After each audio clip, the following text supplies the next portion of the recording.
YouTube Nation and Dog Pound. Welcome to the Week 8 edition of the Sports Room Talk Show. It is Pittsburgh Steelers week here in Cleveland, or I guess you could say it's Cleveland Browns week in Pittsburgh, vice versa. But we have the pleasure of welcoming not one, not two, but three Pittsburgh Steelers fans to this show. And these are three Steelers fans that I am very familiar with because I was a guest on their show last year for the Week 6 matchup. And I wanted to return the favor to them in Week 17, but unfortunately I had to undergo a medical procedure that prevented that from happening. But we are here now, so let's put all that behind us. SteelTwins, JB412. It is an absolute pleasure to welcome you guys to the show. Hey, glad to be here, man. Feelings are mutual. I'm glad we could finally get this done, man, and glad, hey, we're here, and it's actually Steelers Browns week, man. Absolutely. I know. Long time coming too, man. Yes, it is. Yeah, it feels like this show's been 2 years in the making. Like, you have no idea. Once it became Steelers week, I'm like, yes, I get to work with JB and SteelTwins. You have no idea. I was legit that excited about it. Here we are, man. Here we are. It's Steelers Browns week. I know. So, how do you guys feel about it? Do being that you got the three of you live either in Pittsburgh or close to Pittsburgh?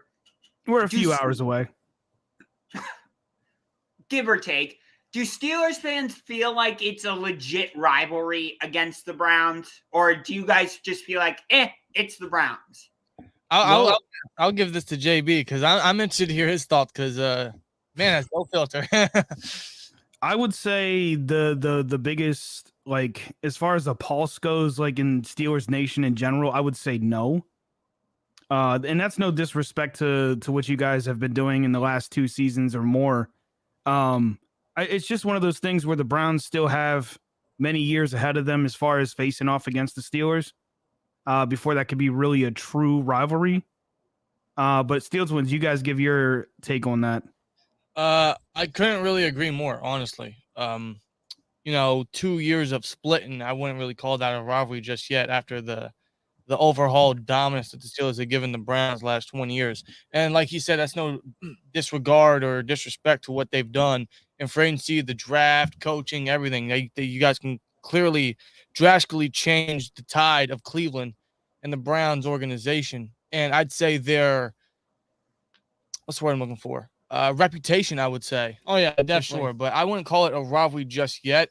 But you can say, in a way, it's the start of a rivalry, starting to come back, back to the late days of the Steelers and Browns when they were the Falcons back in the day. Especially after that playoff game last season. Why do you think I wore this shirt? Welcome. You're welcome. I like it, man. God damn it. Hey, it's all in good fun. You know that. Yeah, of course. That's clever. I'll give you that. It's all right because I'm sporting my Marquise Pouncey jersey again for a second straight. So I don't know if I would have chose that one, but I mean, before that playoff game, you guys had won 17 or 18 games against us in a row in Heinz Field? Yeah, something like that. Although this game is in Cleveland. Sorry, had something stuck in my throat, but you're good. But aside from when we beat you last year in Week 17, the only other time I can remember beating you here in Cleveland is 2014. Yep. Yeah. I forget the score of that, but yeah, you guys totally dominated us. I forget what week that was as well, but I do remember that game specifically. That was, I'd say, the last time I can remember. I'd agree with you. The Browns beat the Steelers pretty decently in Cleveland. Yeah. I don't think it's going to be a blowout this time around. I will say that. I think it's going to be a classic AFC North matchup. Ah, man. My fan base is going to hate me. Well, what you got to say? Oh man, listen, I think a lot of Steelers fans this week are kind of banking on the idea that the Browns are injured, right? We all know they have injuries. But I do believe they have Chubb coming back. Somebody correct me if I'm wrong there. Yes. And Yeah, I was gonna say I even seen some talks about Mayfield possibly playing. please don't. No, Well, no. listen, dog. I'm one of those people. I'm a realist. All right. I'm not just a Steelers fan, and I'm not always going to be a homer. This game is going to be a lot more difficult than Steelers fans are anticipating. No, I agree. I think a lot of us are kind of banking on the history of our franchise. Okay. We all know the history. That gets tired and old. Yeah, And but this Browns team is not the same Browns team that we faced off against for so many decades. And to add to that, we're not the same Steelers team from those years. Exactly. ago. And honestly, speaking on banking on history, the only thing I'm going to bank on is the underperformance of inferior competition, especially when it comes to injured players, because you guys have a laundry list of injuries all throughout your whole team. But Yeah. that hasn't stopped the Steelers from playing down the competition for how many years now? You Especially could just go look at the Seahawks game, man. exactly. People act like that game didn't just happen. And It did. I think I speak for JB and some other Steelers fans that may feel the same way when I wasn't really impressed by the victory No. or happy about the victory. No, it was a very. I mean, yeah, we got the win. It was a win we needed to get. Same with the Broncos game, but it was not impressive. But we're coming into the same situation where you guys are a little beat up. You guys are probably gonna have a backup quarterback starting. You'll get Chubb back. That's very scary because our run defense has yet to get to a back, and I don't anticipate him being back any time soon. But the only issue is we actually travel this time instead of remaining home, which. Yeah, it's Cleveland. Ben has a great history in Cleveland. I get that, but again, You can throw that out the window, man. yeah, because like you said, they're trying. We're talking about pointless positions, pointless statistics. All that crap is out the window come Sunday. Yeah, history doesn't really mean anything because No, the teams are completely different. it's such a. And again, I ain't trying to piss off my own fan base, but it's such a bad argument It to say, really "Oh, is. well, history says this." Well, you know what? Any given Sunday, as they say, right? Yeah, I mean, And right now, it's not looking too good. for I'm gonna be either honest. of us, honestly. No, because you guys are what third right now in the division. Of course, we're last. Yeah, I mean, The AFC North, and this is why I've been saying, as far as the Steelers go, it's not looking good for the season. No, Yeah, we're 3-3, but the AFC North is competitive. yeah, and I was even looking at the Ravens Bengals game last week. I know that the Bengals blew out the Ravens in the second half, but in the first half where they were going back and forth, I was thinking to myself, can we hang? And now you guys are going to get Mayfield back soon. You guys got Chubb back. You'll get Hunt back soon. The Joker on defense, most of you guys on the secondary. I'm looking at that, and I'm looking at our Steelers team and how we performed thus far and the issues we have. Are we dead last in the division, not just by rankings, just performance? Let me ask you guys this, Okay, go Twins. What did the Browns do last week in regards to running the ball? well, the thing with that is the Broncos defense has not been what it. No, I understand. I get it. But here's the issue. What did the Steelers defense allow against the Seahawks? Yeah, they allowed. We allowed the Seahawks to run it right down our throats and beat the hell out of us on the football field. And now we're coming against a team with a guy named Johnson who ran for, I'm looking at it now, 157 yards on the ground. Yeah, and they're getting one of the best backs in the league. In my opinion, you guys have the most dynamic rushing attack in this entire league. And you won't even have Chump this week, man.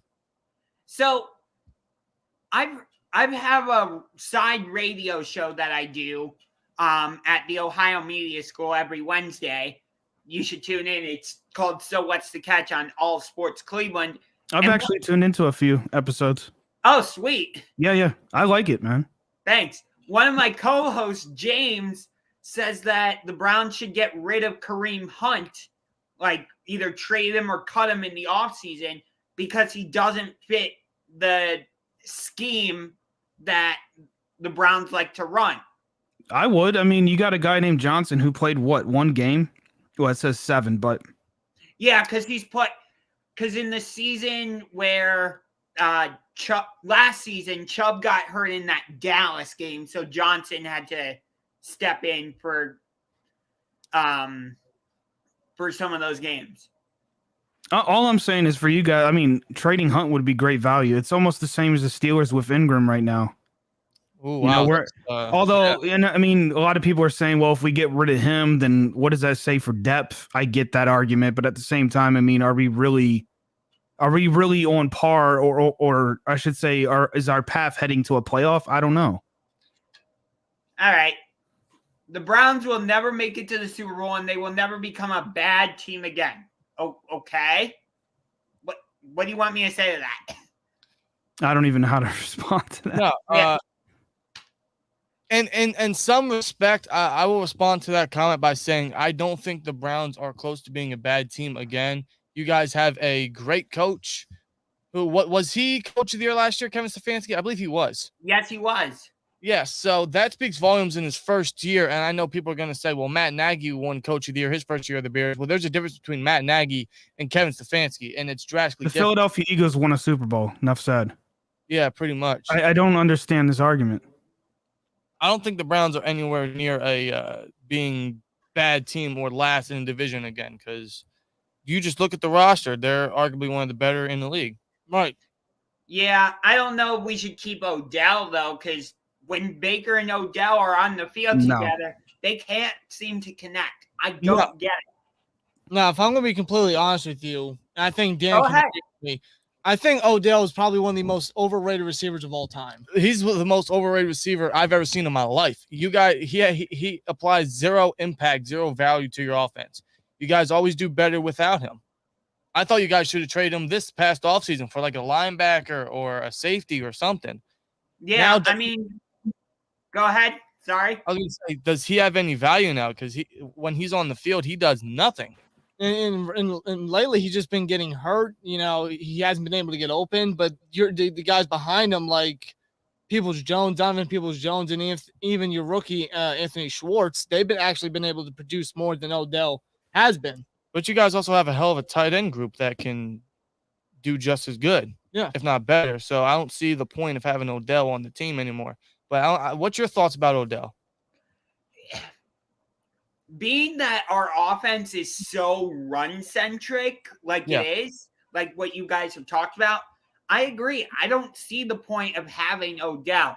Yeah, he draws attention, which gives one-on-one matchups to guys like Donovan Peoples-Jones and Rashard Higgins or our rookie Anthony Schwartz, as you guys touched on. But why is the defense going to double him if his legs are pretty much gone? So he doesn't really seem to have that explosive aspect to him anymore.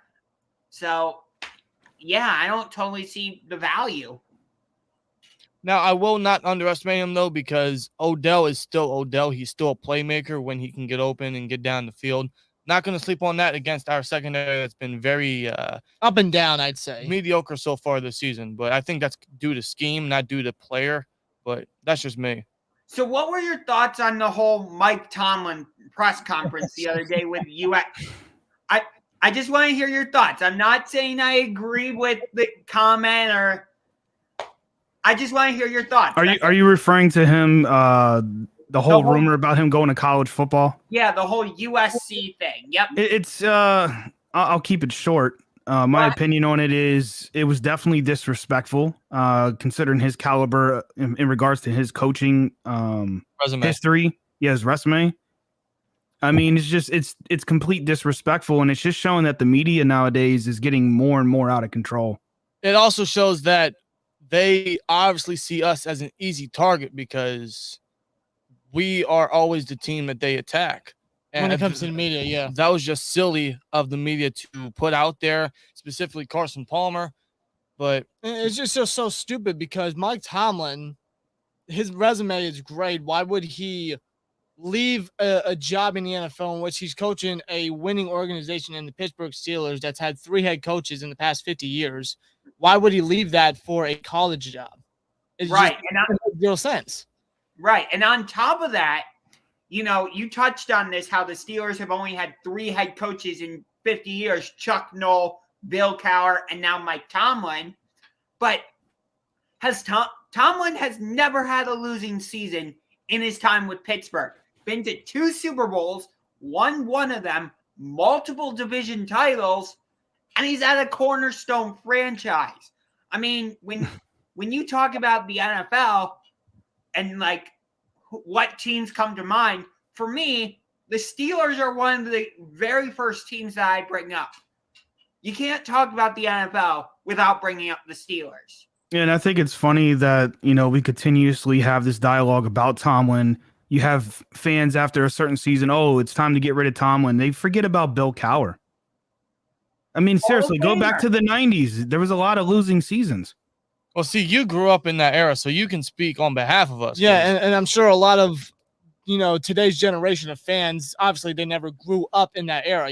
They have no idea or any experience of what a losing season is. And I mean, neither have we. We never experienced a losing season regardless. Yeah, all I'm saying is you can compare the 2 coaches. And by the way, I do love Bill Cowher, right? It's right here on my desk.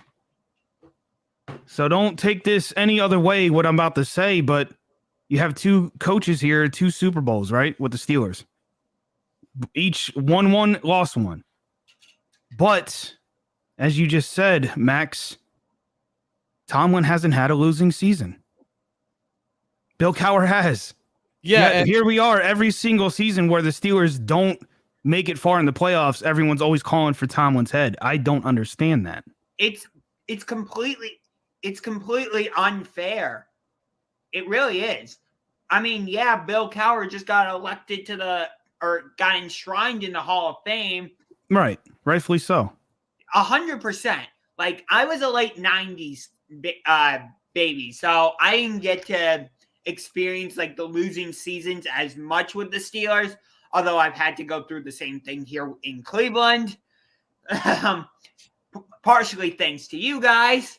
I was just about to say, you can thank Ben Roethlisberger for that. Yeah. And I also, see Cato in the chat said he wants to know for streaming Sunday. I will be. Yeah.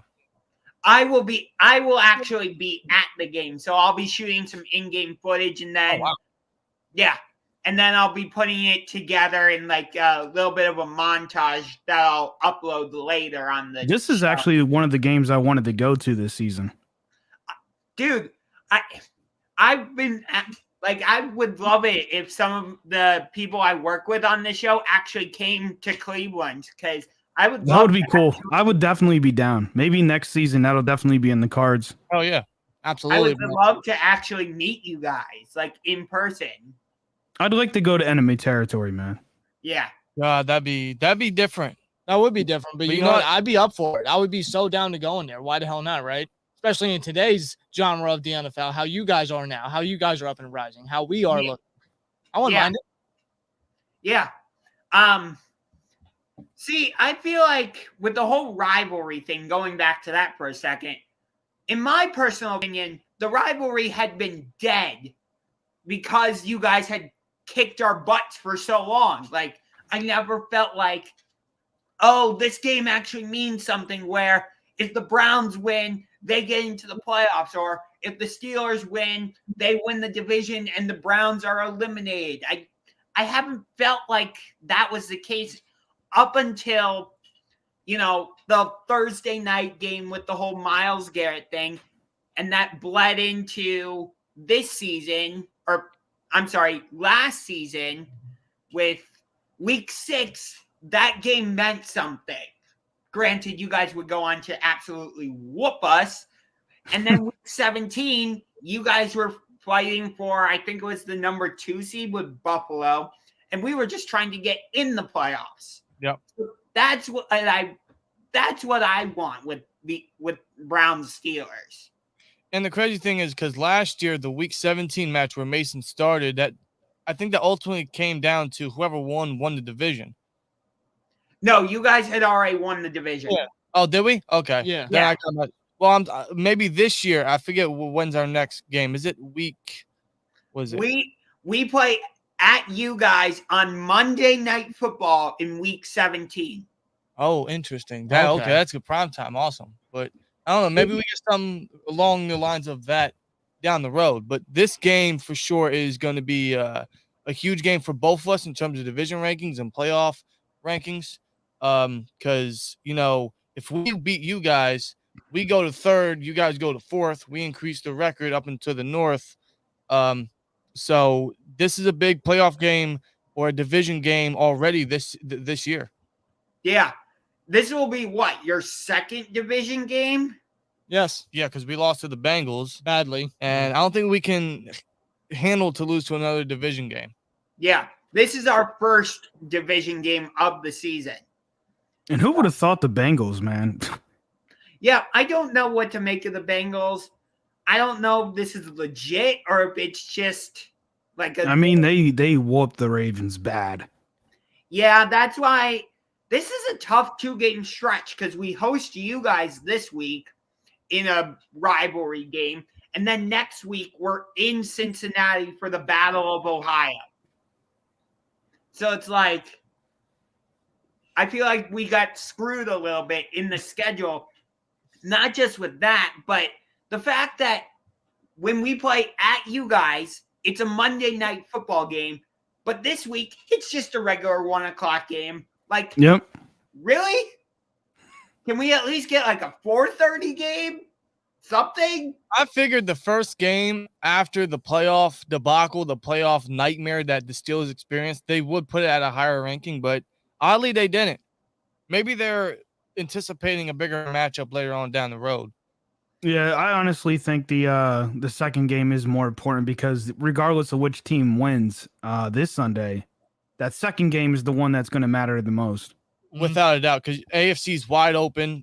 These two teams are sure going to have to step up in the second half of the season. It's going to be a much more anticipated matchup, more important. Oh, it definitely is. For you guys, the Browns, since you mentioned that the Bengals face you guys next week, see, I thought this week was a big game for the Steelers in terms of division matchup, but for you guys especially, because this is not only, like you said, your first division battle, but you have another one next week. So, I don't think you guys can –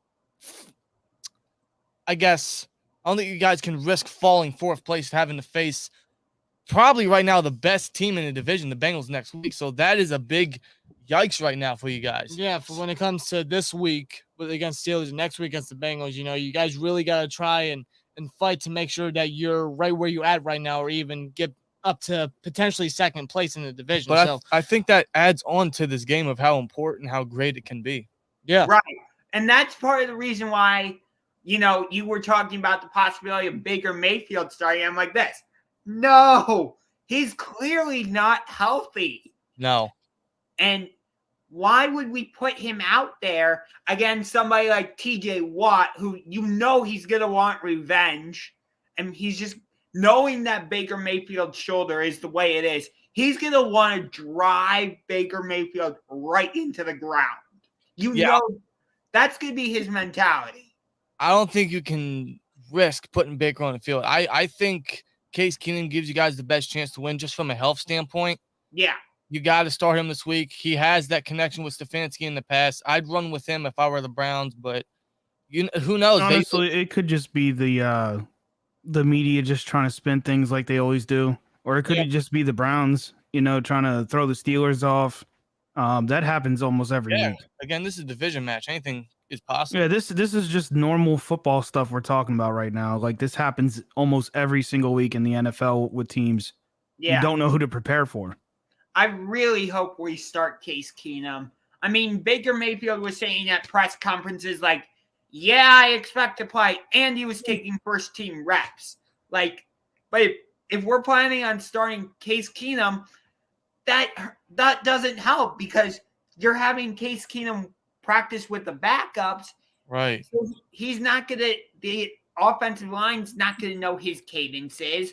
The wide receivers aren't going to know, like, what routes he likes to throw to. I think that's a horrible way of going about it if that truly is the case. Yeah.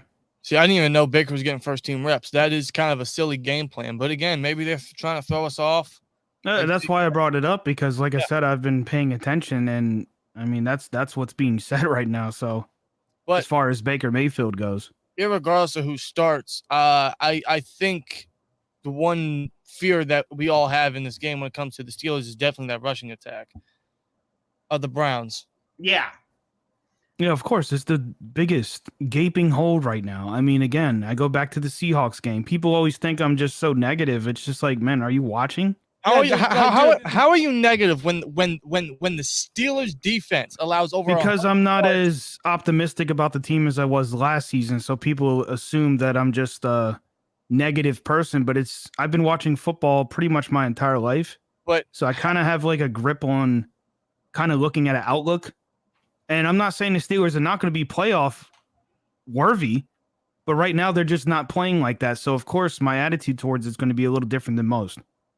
well, yeah, especially looking into this game when you. I'm not going to sit here like I keep saying this. I'm not going to put a bow on a turd.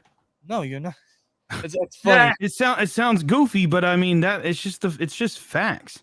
No, it is. When you allow 100 yards in the third quarter alone to a backup running back, now you're about to face the top 3 back and someone that's just coming off the game of his life. And you let a guy like Geno Smith, which no offense, I didn't understand the hype coming into that game. As far as Geno Smith, you let a guy like Geno Smith who played for the New York Jets and stunk. He hasn't started in almost 4 years at that point, and we went into overtime facing that guy. So going up against the Browns, and we're supposed to be sitting here pounding our chest as we're about to play the Cleveland Browns, who just had a guy out of nowhere run over 150 yards in one game. I don't care what team it was. Yeah, but again, that was against the Broncos, and their defense has struggled mightily this season. Like, your get-right game this season was against the Broncos. That's where Najee really went off. That's where he started rolling the train. You're right. But so I mean, take that for what it is, but we both kind of needed a get-right game, and hey, it's the Broncos. And even, honestly, even the Broncos game, we didn't win by much in that one either. No, we almost let them come back in the fourth quarter. That fourth quarter was a debacle. Yeah, it was just and I can understand some Steelers fans, perspective coming into this game, especially after what happened this past January in the playoff game. I can understand that. We want revenge. I hope the Steelers go out there and get revenge and get the win. Honestly, but you also got to think of how the team's been performing and how they are against injury-plagued teams and low-tier teams. I'm not saying the Browns are a low-tier team, but record-wise, you know what I mean? Yeah, I got you. Look at who's starting. Look at the matchup right now. I mean, and the way the Steelers have been performing too. It's nothing great. Yeah, you add in the fact that our 3 wins. You look at all 3 of those wins. The difference between the scores, not that big of a gap. No. When I look into this game, the only thing that's getting me pumped up is the fact that I want blood for what y'all did to us in January. That's it.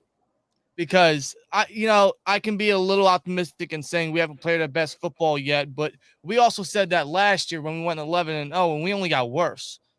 Yeah, we got progressively worse, which I brought that up last year as well, and of course, you know how that got taken, blowing out proportion. But I'm not saying we're going to get worse. At least I pray to God we don't. I don't know how we can. We can't get worse. We can only get better. That is, if you want me to be any kind of positive, there you go. Exactly.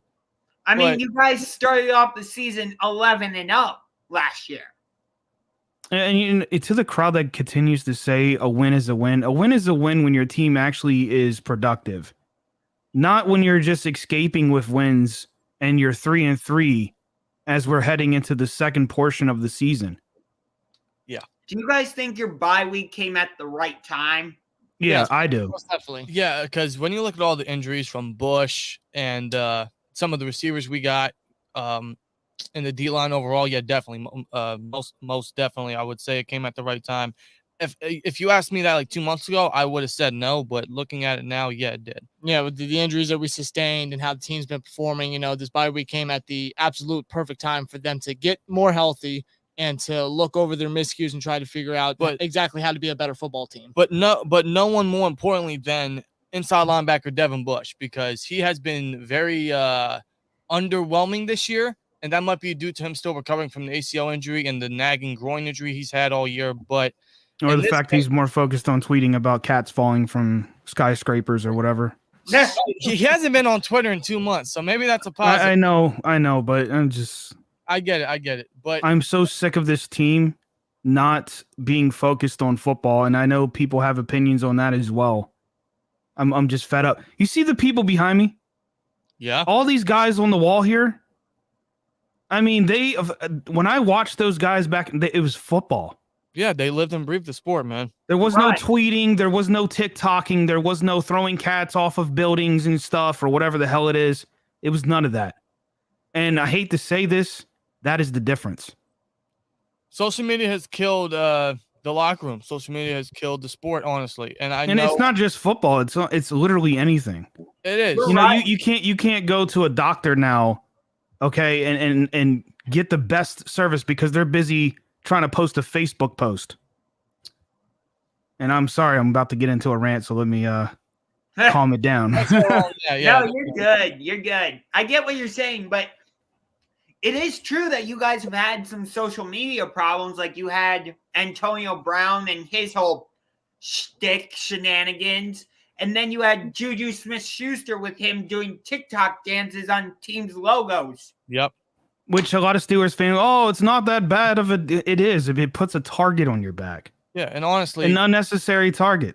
And if I'm going to reverse the question, would you like if, I don't know, Chad Ochocinco danced on the Steelers logo?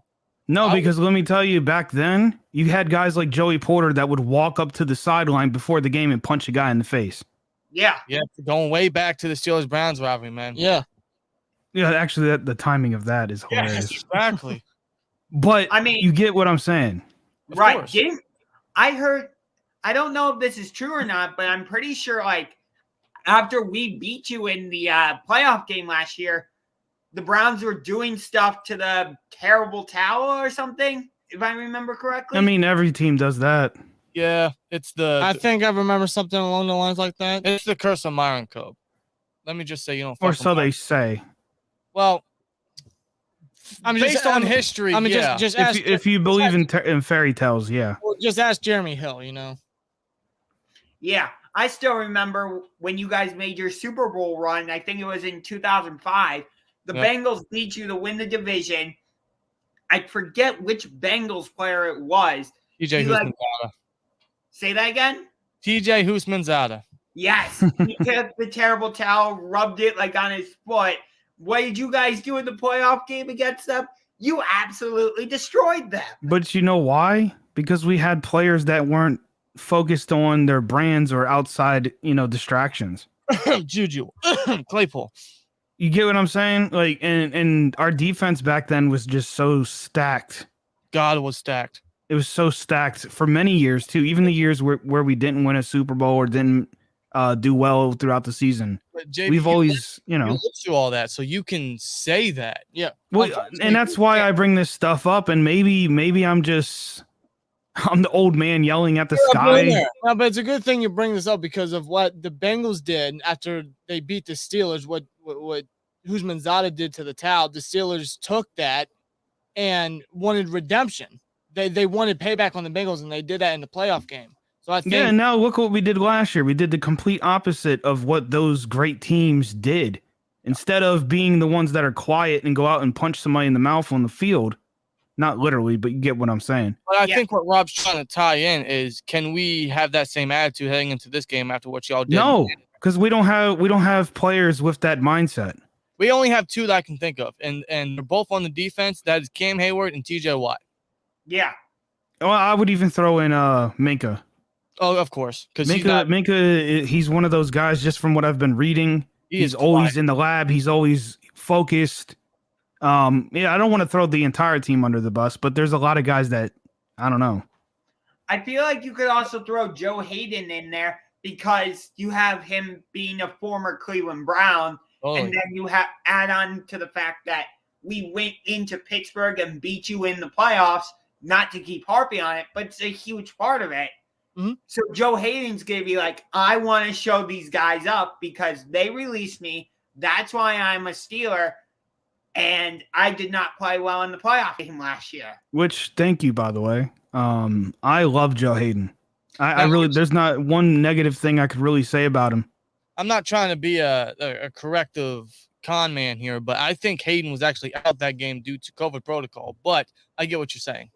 Yeah, okay. So Hayden might not have been playing, but still, the fact that he didn't play, though, he could have been there for the team. And now this is his one shot for him to actually be there with the team to go up against the Browns. And to be fair, he's always done well against the Browns since joining Pittsburgh. So it's like he returns home this Halloween, since it's actually on Halloween. I'm going to tell you the night Joe Hayden came home, a little Halloween homage. You got to make a graphic. You're the graphic designer, though. Yeah. I know, but...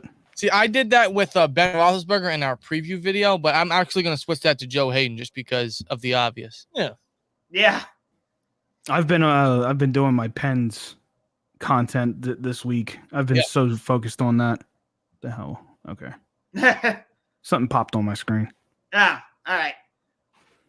But do you guys think this is the last hurrah for Big Ben, or do you think he's got? Please, please. Please. Listen, man, it needs to be. Me, Dan, JB, we love Ben to death. We thank him for everything he's done. That's my quarterback. But this needs to be the last year for Ben. He needs to. He needs Wait, to go. who's your backup? Mason Rudolph. Oh God, yeah, Mason Rudolph. Oh, Myles Garrett is gonna love that. Yes, he is. But I don't know. I don't know. I think a lot of people are getting a little overreactive when it comes to Mason. Yeah, honestly, I've been a little guilty of that in the past, but I'm willing to give him another chance because he looked good in that Week 17 game last year while Canada called the offense. So I don't know. He might have a shot.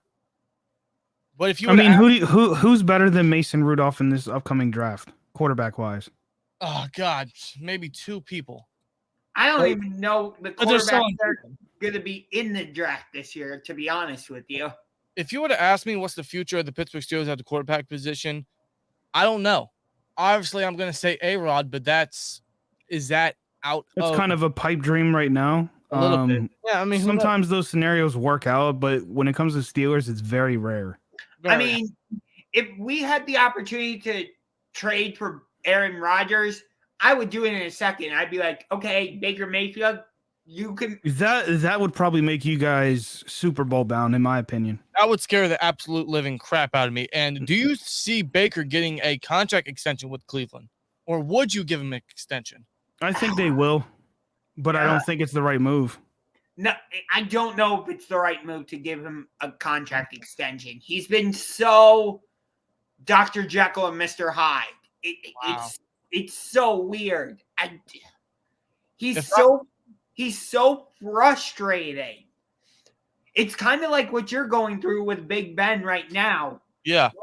Where it's like he comes in that Thursday night game against the Jets, and he does fantastic for the most part in that 2018 season. I know he had some performances that were iffy to terrible, but for the most part, he did well that season.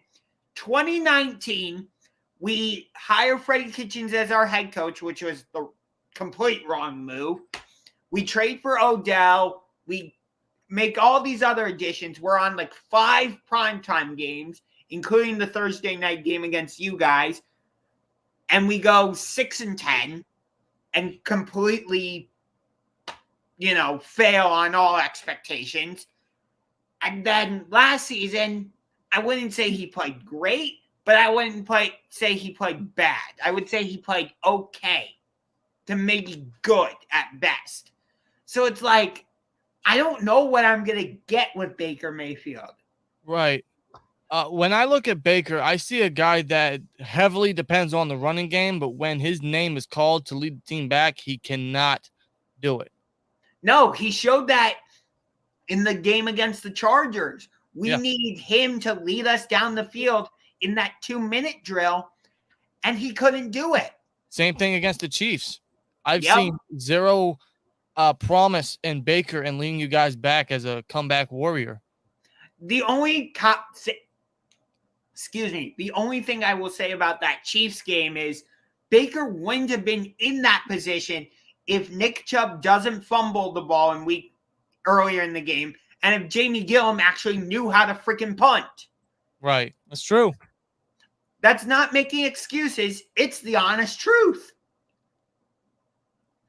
So that's why I'm like, I've seen that if we're going to give him a contract extension, it would be in the mid-30s.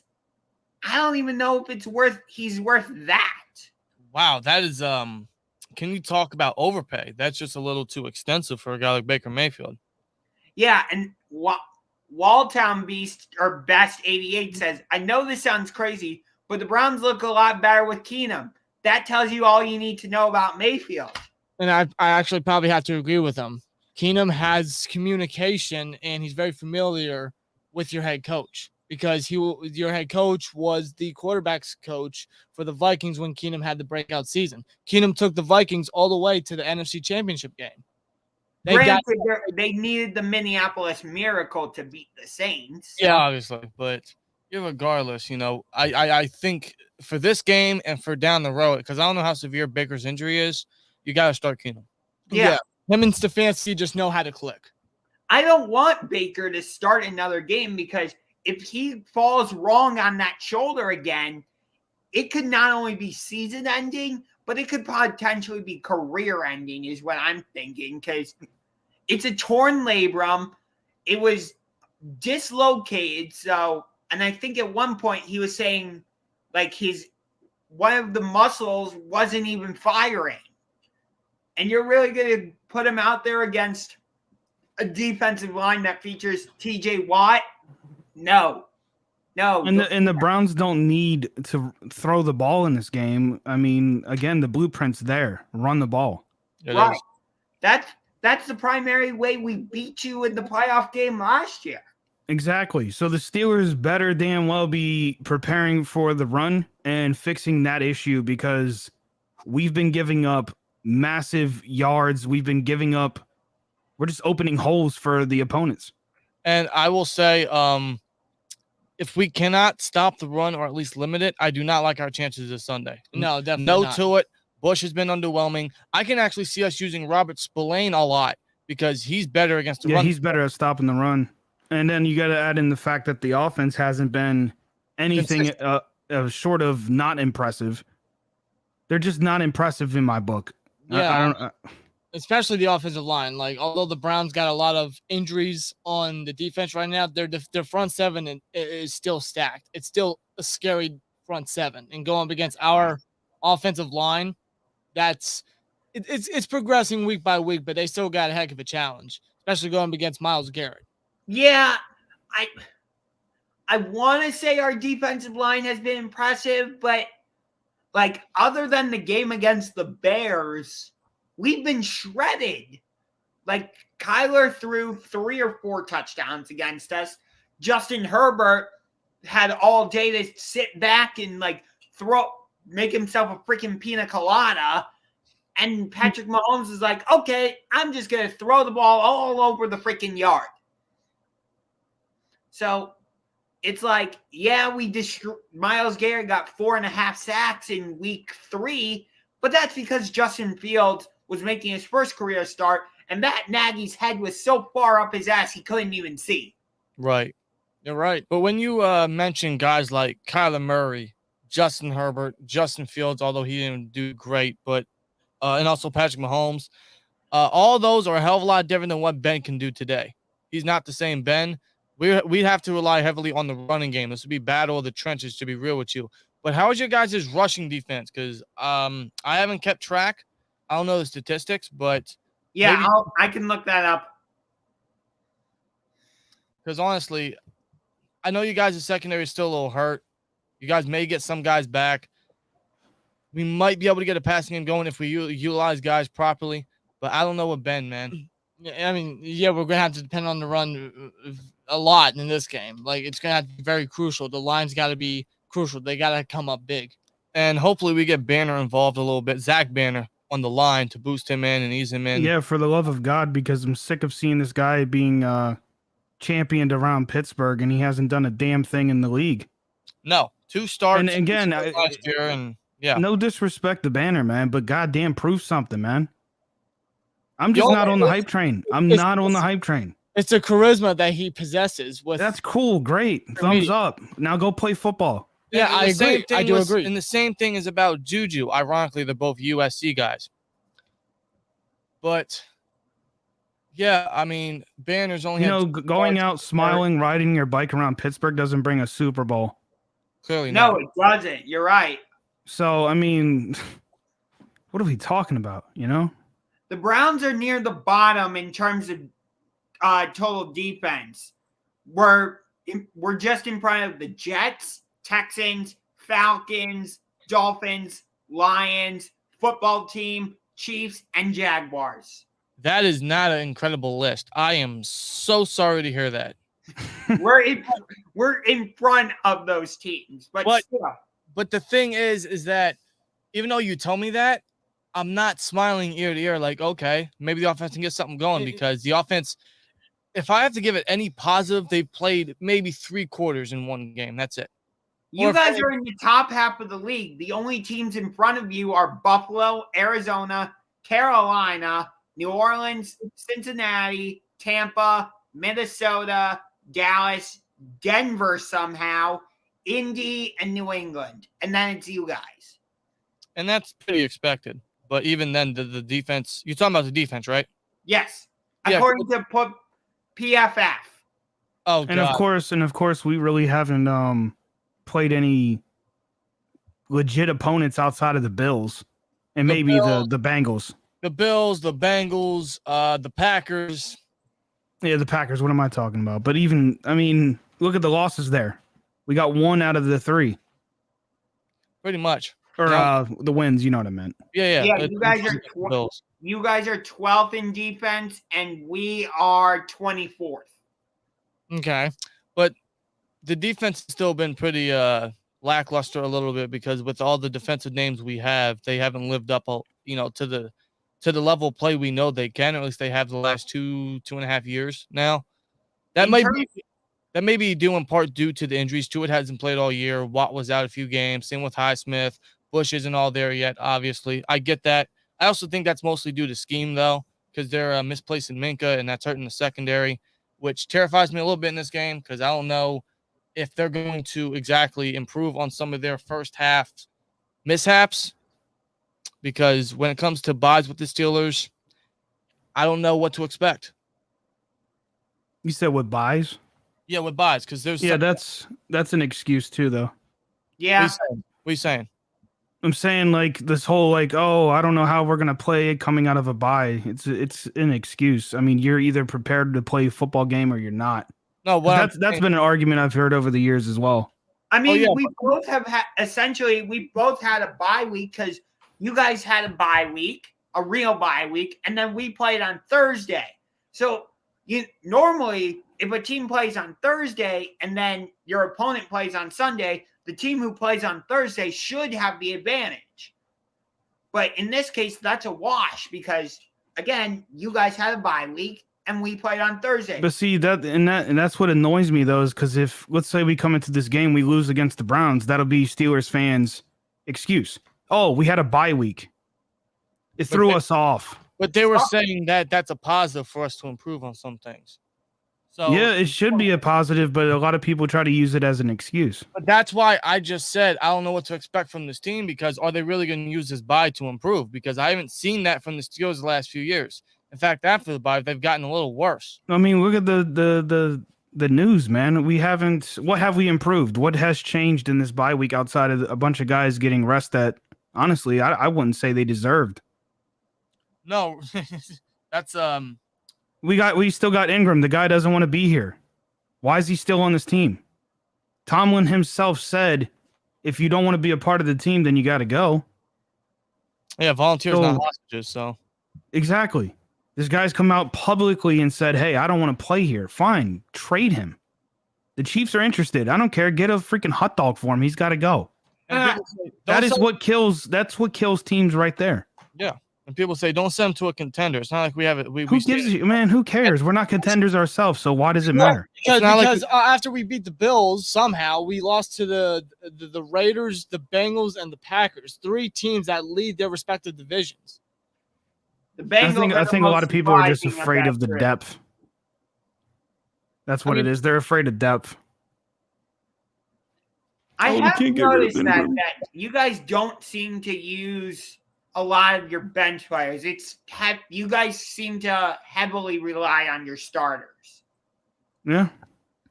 Well, there's also times where Tomlin likes to get a lot of guys involved, which I don't agree with entirely, because just play your best guys.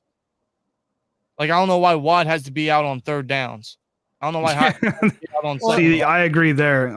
I'm in support of Tomlin, but I definitely agree with that. Well, there'll be times, like Ray McLeod getting 49 reps over James Washington's 8 against Seattle. I don't give a damn if Washington was hurt. Why the fuck is Ray getting more snaps than Washington? I apologize for my language. No, you're fine. You're fine. Can you tell we're frustrated as Steelers fans right now? Yes, I can. But hey, this is only because we want the best from this team. We're not. I mean, when you guys have as loyal of a fan base as you do, and you have 6 Super Bowl rings, you have, as we talked about earlier, you've only had, 3 head coaches in 50 years? Yep. Haven't fired any of them. They all walked away on their own terms. You expect excellence from the Steelers, and you're not getting that this season. And people call that being spoiled. I call it just, I want to fucking win. Like, this is football. You're supposed to want to win. Exactly. Considering, how we are, the organization that we are, that our reputation has been. We all have high expectations. If not winning a Super Bowl in a decade means we're spoiled, then, man, that stretches. And I guess Bill Belichick was greedy, right? I mean, holy shit. Then again, how many of those Super Bowls for New England are legit, though? I get that. That's a different argument, but still. Different argument. What I'm trying to make, though, is people call us spoiled for saying that. I call it just wanting to win. I mean, is Bill Belichick greedy for wanting to win every single year? I mean, last year we were in the whole social distancing thing, and we still kind of are to a certain extent. The Browns, 100%. The Browns have been social distancing from the Super Bowl since its inception. But you never know, that could change. I grew up with, Philadelphia Eagle fans, and for years I watched them struggle as a fan base, and look now. Yeah. In fact, let's see if I have the stat here, but regardless of Super Bowls, how about a division title? It's been, because I tweeted it somewhere, it's been right there it is. 11,632 days since the Browns won a division title. That was back when we had the AFC Central. I know. When the Oilers still existed. The Texans weren't even a team. So, there are Browns fans even this season. There are Browns fans even this season saying, "Oh, we're going to go to the AFC Championship. We're going to go to the Super Bowl, blah, blah, blah, blah, blah." I'm like, what? No. What in your right mind makes you think we can do that? Yeah, we pushed the Chiefs to their limit last year, but I bet you that if Mahomes didn't get hurt, we probably would have lost by 20. And the last time we made it to the playoffs before last season was 2002. Wow. So, yeah. And this is what the Browns usually do when they get hit with expectations. Boo! And fall flat on their face. I mean, the same could be said about modern Pittsburgh. Meaning, like, the Steelers team. I mean, think how many times we've had the Bumblebees, and look how that panned out. Oh, God. Thank you for getting. I'd much rather miss the playoffs than make it to the playoffs and then completely just play a whole different game on the field. I'd much prefer to not get my hopes up because we made the playoffs. Exactly. Or I'd rather get a higher draft pick. You got Le'Veon Bell, who's being championed as one of the, at the time, one of the greatest running backs in the league. Gets in the playoffs, nowhere to be found. Look at last year, TJ Watt, Defensive Player of the Year, nowhere to be found. It's the same song and dance. So you didn't like that you won the division and made the playoffs? No, Because what the hell? What does that do? It's pointless. Oh, we want to know. You'll never. You can search my entire collection in this house of, and I got a lot of Steeler stuff. You're not going to find anything divisional. No, me neither. I could give a rat's ass about divisional titles. See, I'm the opposite, but that's for a valid reason. We haven't won an AFC North Division title. We've usually been like the doormat, like everybody else walks over us. So this is totally new territory for us. Just like the older I'm getting, the more I'm starting to not even care about stats anymore. I care about touchdowns. That's it. Yeah. Touchdowns, wins.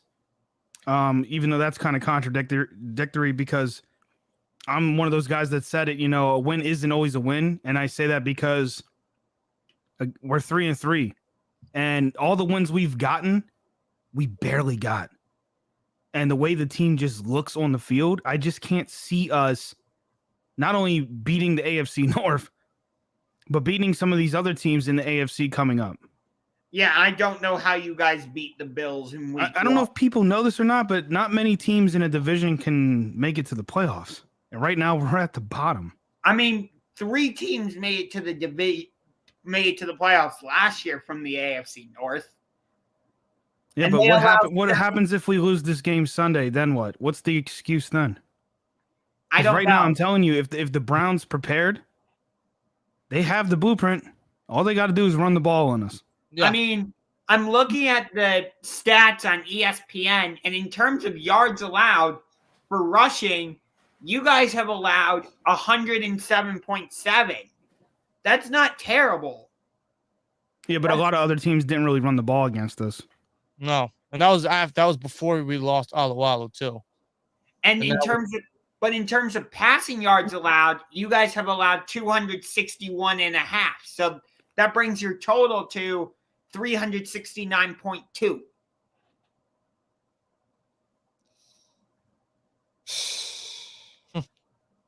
And yet somehow we are at 316 yards allowed. Passing yards is where we've gotten killed, 235. And yet somehow we shut down the run game, 80.4. I mean, I'm just looking at, like, statistics are so iffy, man. Like, what you're telling me, that sounds great on paper. We've heard that statement before. You are right there. It looks great on paper, but then you look at what the Seahawks did to us last week, and I know I sound like a broken record, but look what they did to us last week, and look how you guys have been running the ball this season. And what does running the ball do? It controls the clock. And it also slows down your pass rush because you guys usually have a ferocious pass rush. Okay, let me paint the picture here. You guys run the ball. Let's say you guys are successful this weekend. Mm-hmm. Then what? We have an offense that so far this season, they're not very good. No, they have not. If we have Ben in the offense going out there going 3 and out, and you guys are running successfully, you guys are controlling the clock. I mean, that's not going to leave us a lot of time to play successfully on offense. That and the defense is going to get tired real quick, and it's going to be another nasty defeat. Exactly. Yeah, and then we're going to have to rely on Ben to I mean, am I just happening am in the playoffs? Like, am I looking at this game the wrong way? No, you're not, because you have the same concerns that we do. no, listen, I think it's fine to look at the game this way because you're worried. We should be worried of how this team's going to perform even after a bye, because this team has, with the talent that they possess, they should be able to do more, but they haven't. They've been very inconsistent to a point.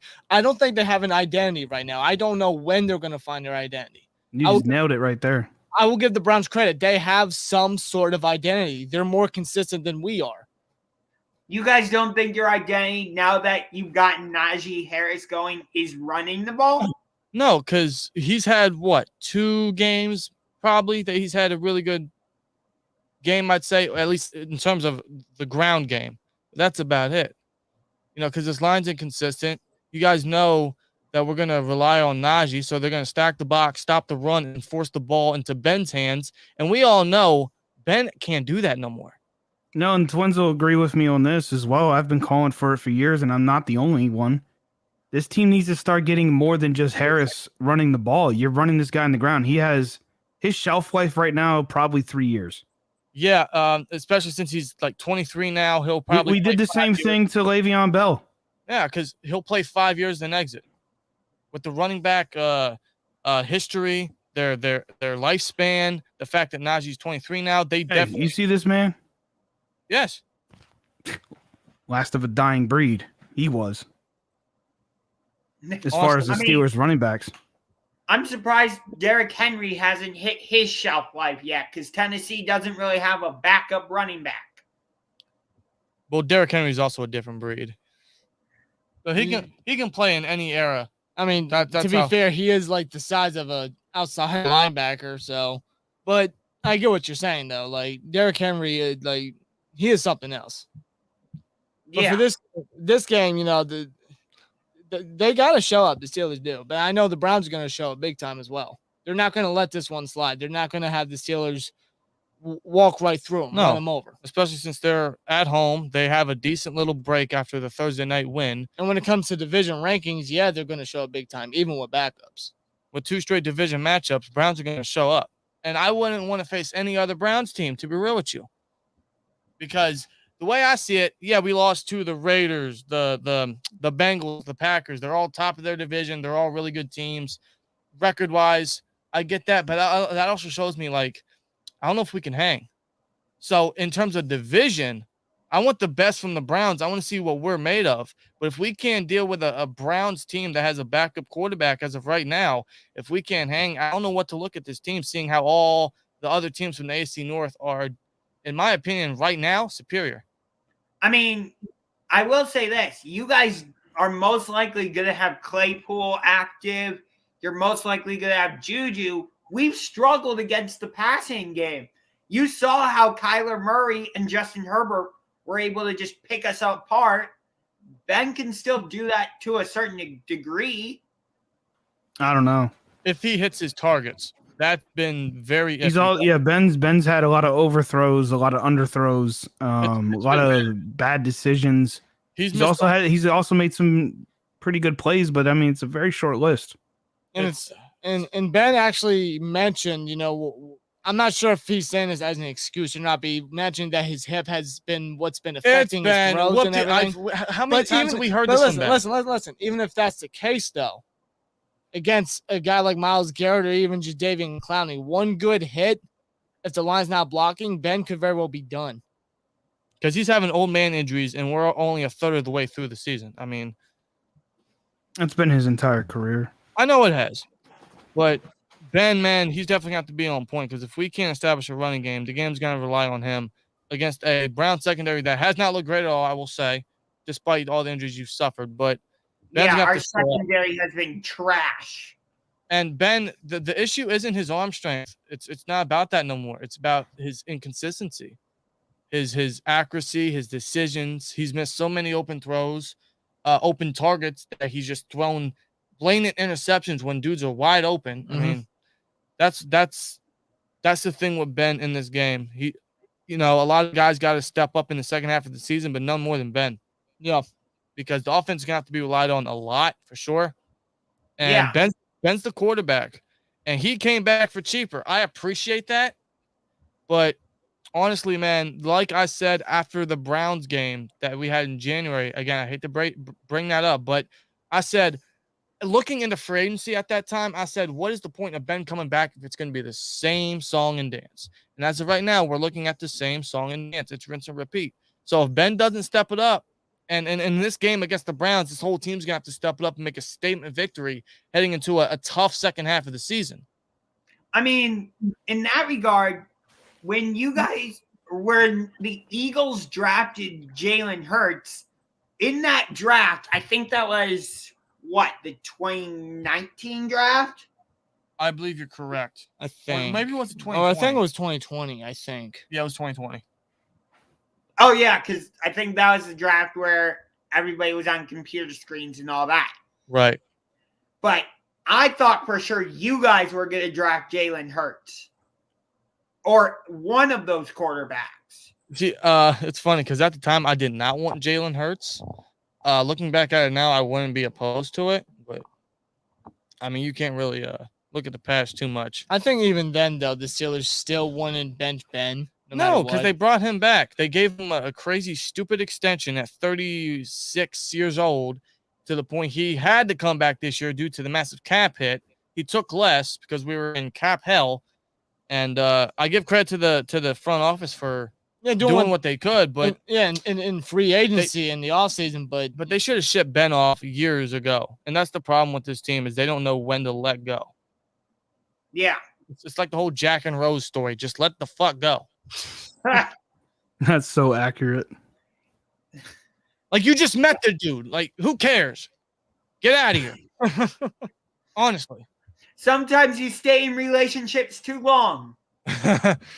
Basically. And that goes with Ben. Oh, my lordy, man.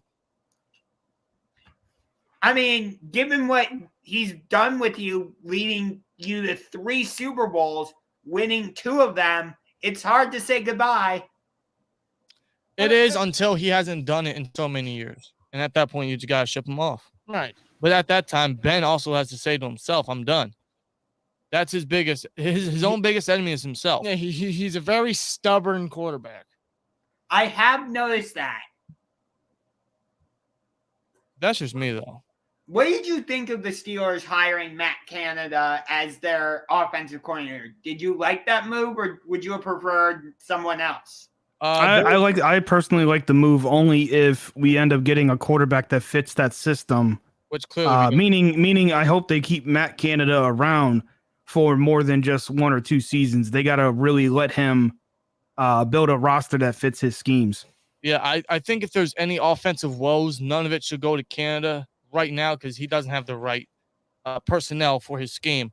I think there were better options out there. I think it was the 49ers running back coordinator, I believe. I forget his name. I would have preferred him, but I did like the Canada promotion. Yeah, I have to agree. I think it would have been nice if the Steelers went out of their comfort zone and gotten somebody else, but I was always a fan of Canada when we hired him last offseason. And then as of now, I'm still glad that he's the OC. I know you can tell in some ways he's trying to get his ideas in there. He's trying to get his own plays in there, and some are executing, some are not. But it's blatantly obvious when he's calling the plays and when he's not. It was like last year when Fickner called the plays, or was it Ben? I don't know anymore. I think it's kind of obvious at this point, but you can tell who was calling the plays when plays were executed properly. See, with us, it's like we have an offensive coordinator in Alex Van Pelt, who was, I believe, the quarterback's coach from Cincinnati, and yet it's Kevin Stefanski calling the plays. So if it's Stefanski calling the plays, I'm like, what's the point of having an offensive coordinator? I think just to fill the role. It's kind of like what the Niners do with Kyle Shanahan, in my opinion. It just seems pointless to me. Yeah, like you're pretty much honestly, it's a waste. In a way, it's a waste of payroll. Right? Yeah, because you could just fill him as the head coach / offensive coordinator. I mean, if he already does, he might as well just make the full move, make the full announcement. Yeah, I don't get it. I don't know if I fully like that Stefanski is calling the plays, though, because we've seen it where that can cause problems if the head coach is calling plays, because maybe there's a bit of a disconnect with other parts of the game. Yeah, you see it with the Bears and Matt Nagy. I know there was reports, like I think it was last year, where Tomlin was calling the defense, not Butler, and that was when the defense was performing pretty rough towards the end of last season. But I see what you're getting. It definitely just puts a wrench in the trenches for sure. In the team, yeah. I mean, our offense is doing okay at the moment. I'm not, like, overly impressed. Like, last week's game against Denver, I was like, okay, we won. Cool. But we only put up 17 points and got 2 touchdowns against a Denver team that, frankly, got their butt kicked the week before, although we did too. So, it feels like I feel like we should both be excited going into this game because it's Browns-Steelers. But there's a lot of negatives. Yeah. Yeah. But that's what happens. It's unavoidable. But my biggest negative, and I talked about this earlier, our defense. We draft Greedy Williams, Grant Delpit. No, Greg Newsome. There we go. I got Yeah. it right eventually. Third time's the charm. We bring in John Johnson. We bring in Anthony Walker. We bring in Troy Hill to try and improve our defense, and it hasn't improved. Oh, I almost forgot. We brought in Jadeveon Clowney. Yay! So what do you think is the main woes with the defense? Is it just a miscommunication issue? Does it take time to gel? Is it a coordinator position? Or I think it's at this point, Joe Woods has been the defensive coordinator for 3 years, and I haven't really seen improvement from the defense. So I think a majority of the blame falls on him.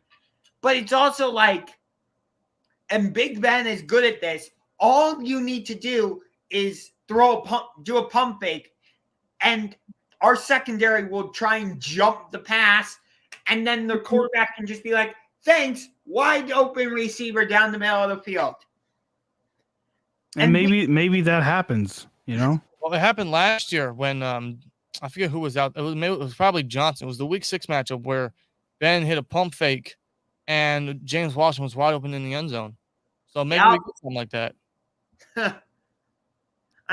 If the coordinator is here for 3 years and there's no improvement, especially after last year, I'm surprised you guys held on to him for so long. I feel like Joe Woods' head is so far up his ass he can't even see right now.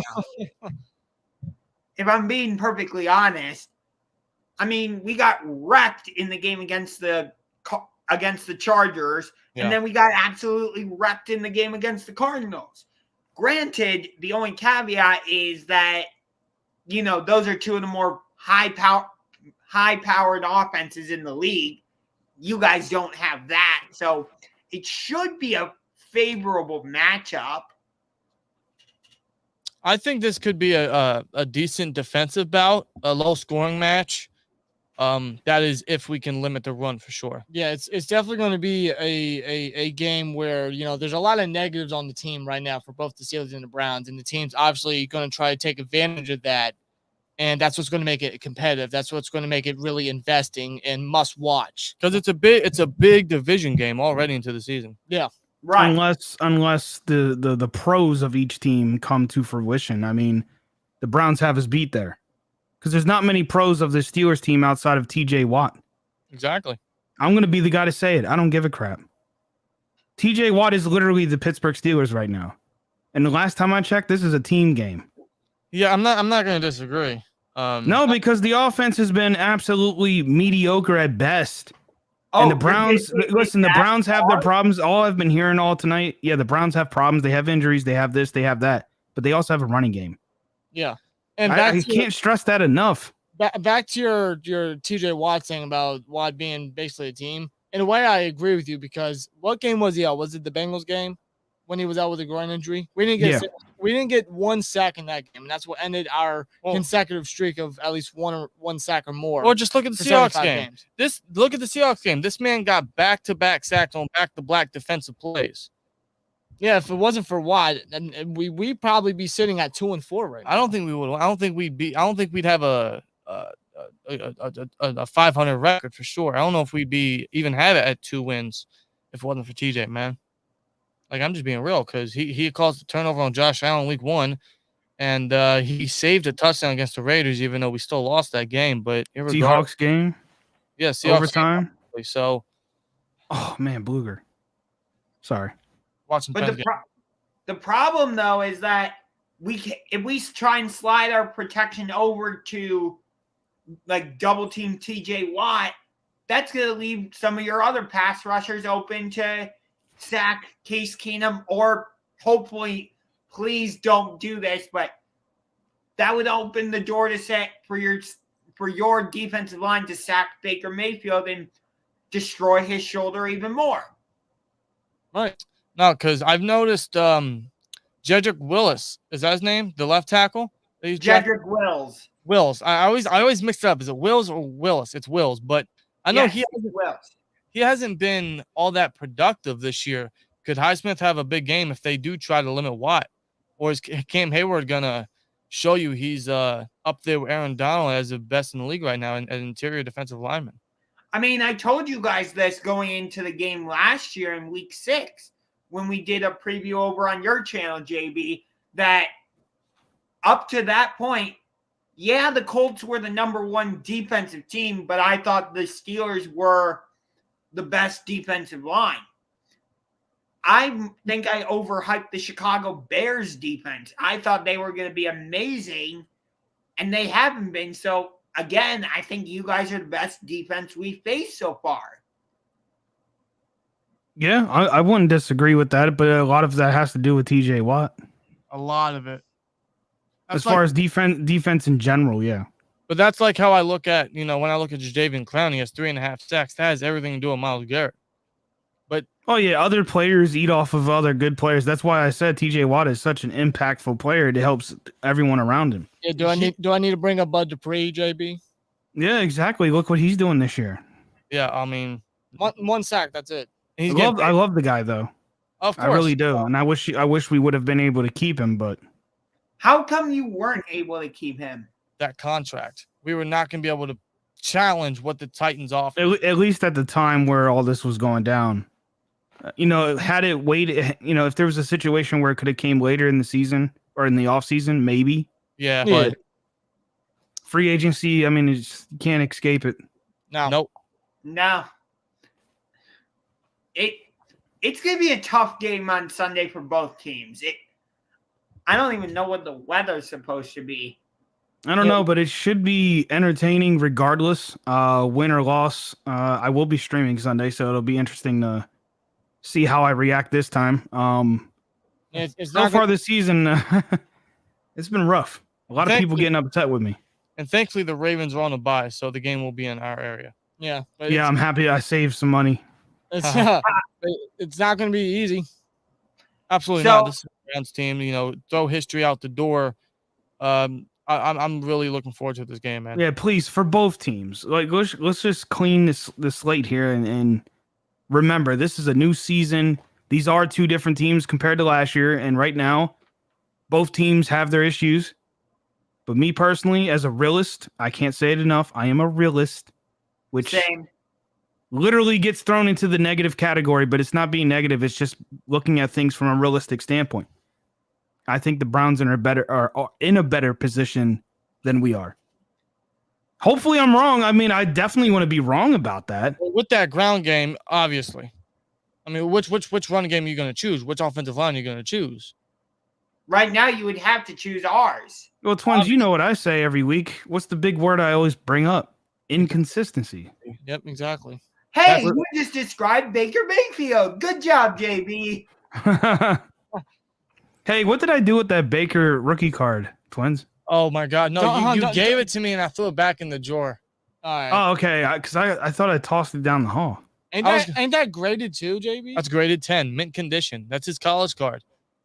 Is it his college card? I don't know. Well, it may not be like the exact one, but it's something along the lines. But I'm sure, Unger, would you appreciate a gift like that? Yeah. Yeah, I don't know what to do with it at this point. I got a lot of cards. I got Chubb's rookie cards. Well, you want to hold on to Chubb, not Baker. I don't care if it's graded 10 or not. Yeah. It's graded 10 too, which is really hard to get. I know. Back at 10. So right now, the weather forecast for Sunday, rain showers early with some sunshine later in the day, high of 57, winds at 10 to 20 miles per hour, chance of rain 40%. That sounds like football weather. What the hell's going on here? That sounds like a battle of the trenches type game. You got to run the ball. You got to get the ground game going. And that terrifies the ever-living shit out of me because we can't stop the run. Happy Halloween.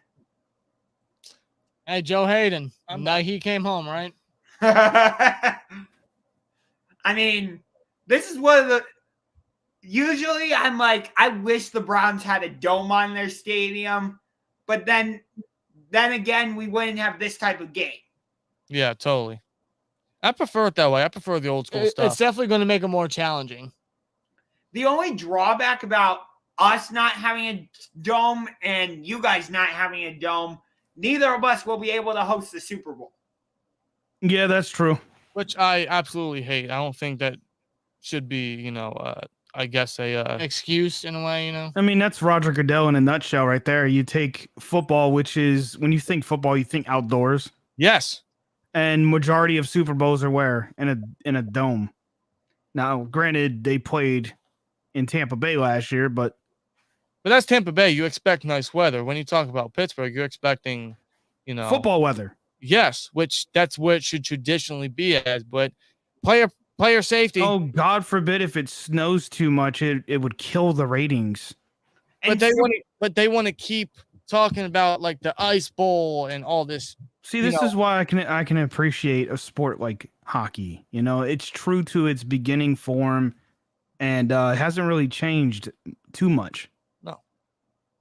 Yeah. I mean, yeah, they cracked down on some things, but I mean, like they evolved in the right way. Right. The NFL is so bizarre. Like, they haven't.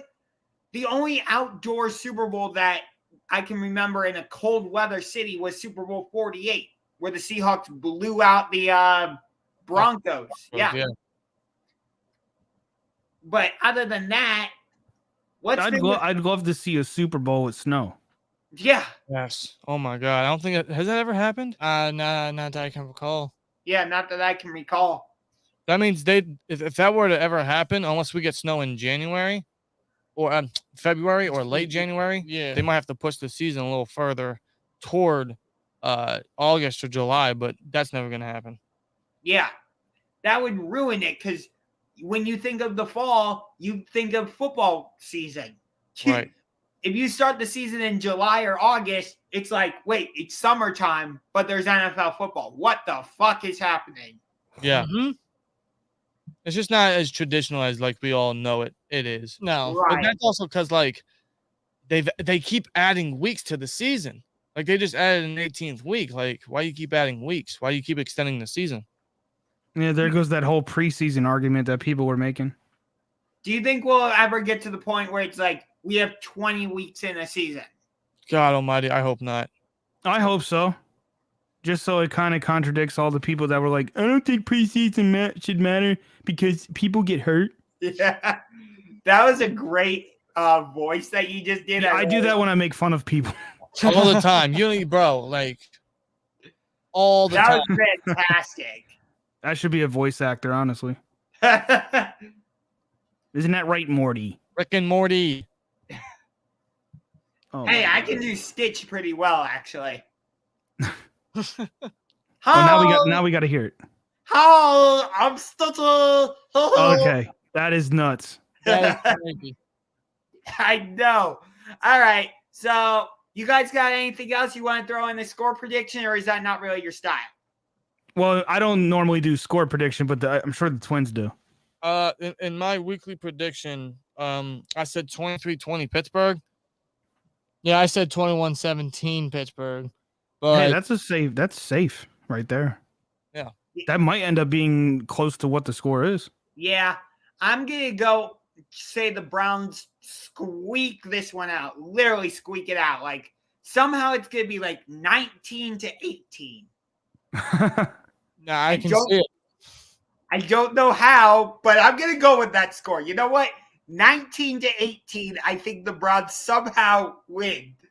I have no idea how it'll get to 19 and 18, maybe a safety or something, but hey, it's Browns Steelers. It's crazy.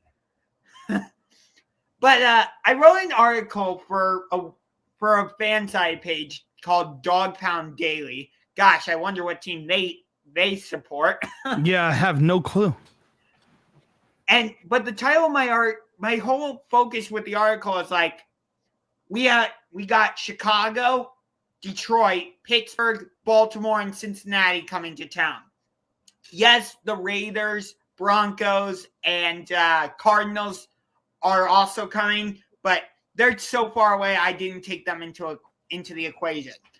So my whole thing was between Chicago, Pittsburgh, Detroit, Baltimore, and Cincinnati, who is going to bring in the most opposing fans to First Energy Stadium? I don't know why, but that's just something I love to look at. It's one of my favorite things.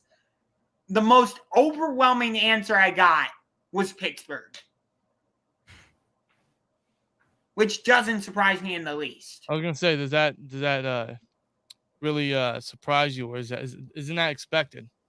I mean, before the season, I thought that the answer would have been the Baltimore Ravens, because I thought that Week 14 game, when we host them, I'm like, that game could be for the division title, so Ravens fans are going to want to come into town. But no, it was Pittsburgh. I think that's just because of the Steelers Browns rivalry, which I don't know if it is a rivalry as of right now. I'd hope the rivalry does return, although obviously I hope it doesn't, because I want to keep, running all over the Browns for the next 20 years. But Yeah, who wouldn't want that? Hey, I'm sure if the Browns were in a similar situation, they'd like that as well. No, I wouldn't. You wouldn't want to be dominant and not have to worry about at least one of the teams in the AFC North? How do I say this? Yes, I want the Browns to be the top team in the AFC North, but I don't want it to be like, oh, it's the Steelers. We're just going to steamroll them 33-0. I get it. You want something that's going to be competitive. yeah, otherwise you get the AFC East when Brady was with New England. Right. Yeah, that was actually that. I would hate to watch that division. Yeah, that Back was then. no fun for me. No, So that's it's why like- that's why we appreciate like Steelers Ravens, Steelers Bengals games. Yeah, Maybe we can get back. Yeah, you want it to be competitive. And maybe this Exactly. Sunday we get back to that, man, because Right. I can totally see it. In this game, I can absolutely see both teams, busting their ass to try to make sure they get out with a victory. Right, because if we win, we move to 5-3 on the season, going into Cincinnati, and then maybe the NFL flexes that game into the 4:00 slot next week, Potentially. because they're not going to flex it into Sunday night football. Not when the matchup next week is Titans Rams. Oh wow. Before this week, after the Broncos game, I was saying I forgot that the matchup for week 9 was Titans Rams for Sunday night football. But my whole thinking was, if the Browns beat the Steelers and then the Bengals whoop the Jets, because they're going to, the NFL should consider flexing Browns at Bengals into Sunday night football. Right. But no, they're not going to, because it's Titans at Rams. How many primetime games do the Browns have this year? 3. Okay. Only one of them is at home, and that was last week against Denver. The other 2 are at Baltimore on Sunday night football, and then at you guys on Monday night football. We got screwed. I swear to God. Hey, maybe one game gets flexed, though. Maybe later on in the season. It's possible. Yeah, it's possible that week 18 game when we host Cincinnati could get flexed into Sunday night football. Especially if it came to the division. Right. The only other home game I could see getting flexed into Sunday night football is week 15 against the Raiders. That's it. There's no way they're flexing the game against the Lions into Sunday night football. Maybe they flex the Ravens game into Sunday night football. Maybe. But that's it. Right. Ravens, Raiders, Bengals. Because they didn't flex this game. No, which again, I'm surprised they put at the slot that they did, but Yeah. Yeah, that's just because the second game is going to have more of a primetime vibe to it. it Yeah. definitely is. Think of these two teams how you will. The second matchup is definitely going to be more. I mean, even if the Steelers, continue to play like they have been and start losing more games and we're out of a playoff spot, we could play spoiler in some case. I mean, Yeah. second game matters more. Or Yeah. vice versa, honestly. I mean, for us, I feel like this game is the most Well, important. this game is important. I mean, I'm not saying that, but Yeah. definitely it's important for both squads. Mhm. Yeah. Because we want to prove that last season wasn't a fluke and that we're actually getting to be on the Steelers level. Totally. And again, two straight division matchups for you guys. Those are both very massive. Mhm. Right. especially because it's home and then away. Yes, but at the same time with the Steelers, they don't want to remain last. At least I hope not. Again, while you guys get a win and face the Bengals, which again, when I look at the division, you guys are, as of right now, superior than us. Because I'm not seeing anything from the Steelers team that's impressed me or thinking it's top tier. Or we can really, stand close and play up to the division right now.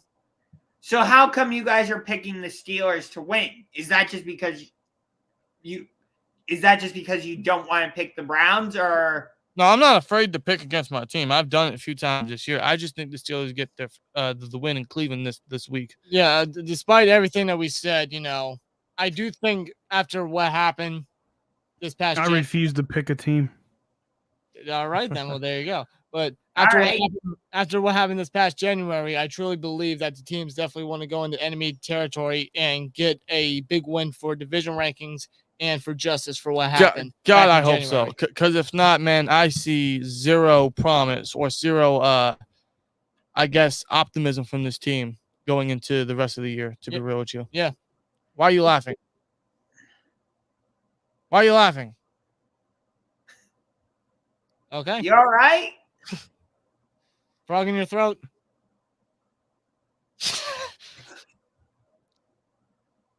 All right, I'm good. Okay. Yeah, we're good. Oh, there's O'Connor. Your boy Drew O'Connor of the Penguins, man. Man, Let's go Pens. You're multitasking. I am. I was supposed to go live tonight too. Yeah, sorry for stealing. Nah, man, I saw it. Listen, when I saw it come on the calendar, I said this is more important. Yeah. So, I was communicating with the Twins through Twitter. I didn't even realize we weren't following each other on Twitter.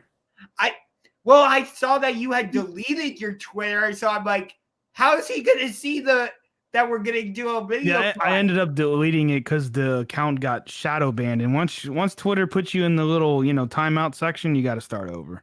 Yeah. Yeah. And I was okay with that because for whatever reason, for the last decade, I've sucked at Twitter. I can't grow a following on there if I tried. So. Yeah, I get it. I tell people, hey, follow me on Twitter, and nobody gives a crap. So maybe I'm just not meant for Twitter. I don't know. But yeah, I am multitasking. So who are the Penguins playing right now? They're playing the Flames. And surprisingly, it's only 1-0 right now. So the Flames are up, right? Yeah, by 1. Yeah. The Smith, from what I've been seeing, not bad. Not bad. The situation still sucks, though. Yeah. It's very inconsistent. I'm impressed with what this team's doing without Crosby, Malkin, Letang. We have a winning record right now. We only have 1 loss on the season. If the season ended today, the Penguins would be the first wild card team. The Blue Jackets would be the second. Yep. How funny is that? And again, that's without Crosby, Malkin, Letang. I mean, this is three players that are very crucial to that team. Yeah, Right. totally. Yeah, we all have our gripes about Letang, but I mean, from a defensive standpoint, I mean, he does matter a lot. So, yeah. But yeah, hey, man, the Smith, I just can't get behind Jari this season. No, Jari does not save, man. After what he did in the playoffs, no, you can't. Yeah, man, he ruined my return to the channel the other night. My other YouTube channel. Yeah. Oh, you have a second YouTube channel? Yeah, here, let me show you. Yeah, it's the one he did with the pen. Watch this, boom. Now I'm inside the Penguins' den. Oh. Yeah, he has one for his Pens and one for his Steelers, yeah. Gotcha. Yeah. Oh, yeah, I'm ready to go, man, at all times. So either way, you're good. Gotcha. Oh, yeah, I just teleport wherever I want to go. I have special abilities. You're a wizard now. He's like Michael Myers. He just teleports to wherever the damn victim Exactly. Exactly, yep. Speaking of which, where's he at? There he is. Okay. I'll give it a second. Okay. Hey. Oh my God. Hey, it's he's a collector, man. He has like pretty much every mask. Almost every mask. Almost every mask. By the way, I do have a little bit of Steelers love right there. Yep. There you go. I can never, no disrespect. I can never have anything Browns related on my wall. I'll have it on my trash can, but not on my wall. Yo. Hey, don't steal my idea. I didn't. Oh, wait a minute. Where'd he go? He has something. Hey, it's the night Joe Hayden comes home. Hey, I also have a mini Steelers helmet, so don't tell me I don't. Wow. You know what? I appreciate that. Yeah, seriously. I have some Browns memorabilia too, but I flushed it. So Maybe I know the jokes are bad. I know. Here comes the rivalry. Hey, it's rivalry week, man. It is Browns week. It is Steelers week. I cannot wait, brother. Hey, I loved it when you retweeted when I wrote back to you. It's like, hey, it's also Steelers week. And you're like, touche. Yep, exactly. That was fantastic. I loved that. Yeah, man. I got one that's unrelated for Dan. This is completely unrelated to football. What? How to eat candy corn. Okay. 1, you open the bag. 2, you pour it in the trash. And then 3, you eat a Reese's peanut butter cup. This is how. Okay, I'll take Reese's peanut butter cup all day, but this is what you do. You open the bag, and then you pick out. You actually have this on standby? Yeah, wait a minute. You have candy corn and harvest corn, and then you. What is wrong with you? That's like eating toenails, bro. I did it too. So if you're gonna judge him, judge me. Don't ruin candy. Well, corn. you guys are one. You are literal twins. So you're one person. Just split. Little. Yeah, you're not Siamese twins. You're just twins. Yeah, you've actually separated. Although I guess if you were Siamese twins, you would fit more better on the layout here on StreamYard. Yeah, because in the regular layout, you look like that. I actually like that layout. That layout's cool. Yeah. The only problem is you can't. Trying to do that in OBS would be a pain. Yeah. Hey, if we were in Zoom right now, we would have been cut off a while ago. Yeah, that's true. Because Zoom says, nope, you can't go more than 4. Are we back? Yeah. Oh, look at that. What? It wasn't giving me this option before? Or maybe I just hit the wrong button. Damn it. And you're in the Penguins' den now. Man, the Twins will tell you, I've been more of a Penguins guy though recently. I don't know what it is. Man. Maybe it's because the Steelers haven't really done anything in a while. No, I mean, even last year with the winning, I don't know. What I don't know. Did you think the 11-0 was legit, or did you guys think it was all mirage? I thought it was legit for probably the first 6 to 7 weeks. Actually, more. Yeah, the first 6 to 7. That sounds about right. And then after that, I was like, this is starting to look a little strange. What about you? Green Bay's playing. You there, Twins? I think they froze on us. Yeah, I think they froze. This happens often, by the way. Damn. I don't know if you've seen their live streams, but this happens often. Damn. Their Wi-Fi is not that great. See, me, luckily I have Ethernet, so I'm good to go. Sweet. Actually, okay, that's loud. My buddy Chris actually gave me a Penguin shirt, so I do have a bit of Pittsburgh stuff, but I'm refusing to wear it this week for obvious reasons. Oh, done hit the wrong thing. But yeah, I'm pulling out my big gun. There it is. SteelTwins said internet issues. 1 sec.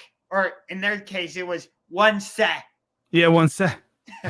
Yeah, 1 sec. The internet issues wouldn't allow them to type the extra E. Or the C, I'm sorry. Gee, I can't spell. Don't worry about it. Yeah, but I'm pulling. Dude, you actually gave me a break. I'm gonna be honest. I kind of overloaded my schedule this week. I have live streams pretty much every day. Damn.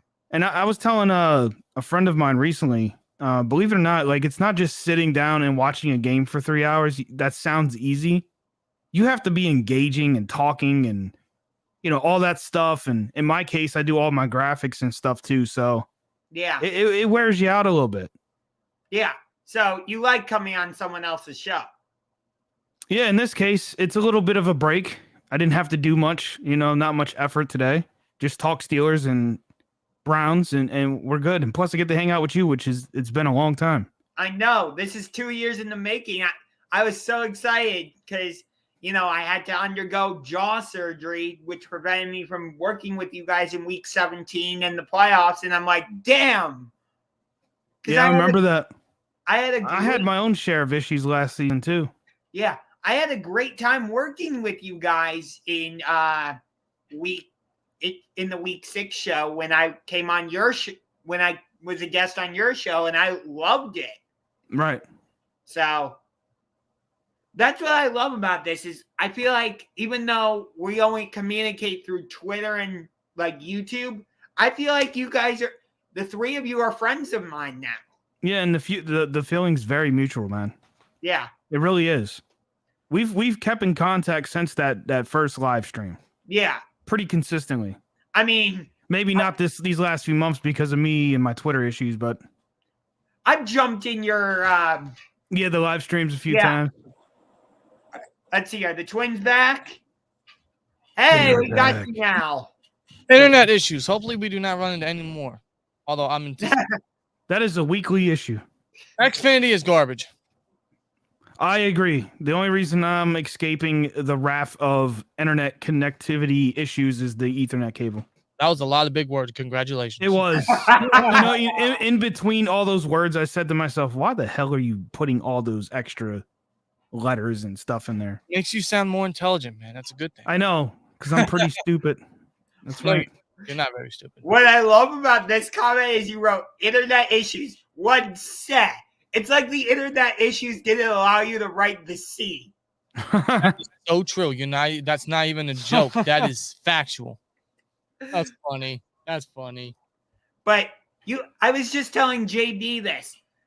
Like when I wasn't able to host you guys on my show for week 17, I was devastated because I had a great time working with you guys in week 6, and we've kept in contact since then, and I feel like you guys have become friends of mine, even though we haven't actually met in person yet. So I'm like, so this is really like satisfying for me that like finally have the three of you on my show.